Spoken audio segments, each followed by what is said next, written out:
Если я косячила, родители читали мне нотации. Меня это, конечно, раздражало. Пиздили каждыми днями, даже если накосячу не я. Да и в принципе без папиного кика в голову я спать не ложился. Когда я получала плохие оценки, родители обычно говорили, что ничего страшного, и это не показатель ума. Меня пиздили. Притом я даже плохие оценки не получал. Мама говорила, для профилактики надо.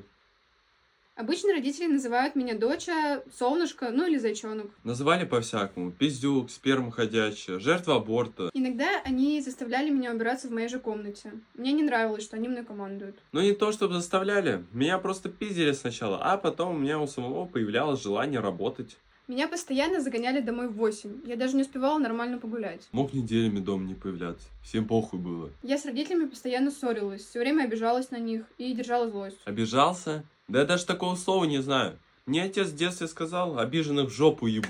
После этого я и подумал, меня и так пиздят, но чтобы еще нахуй надо.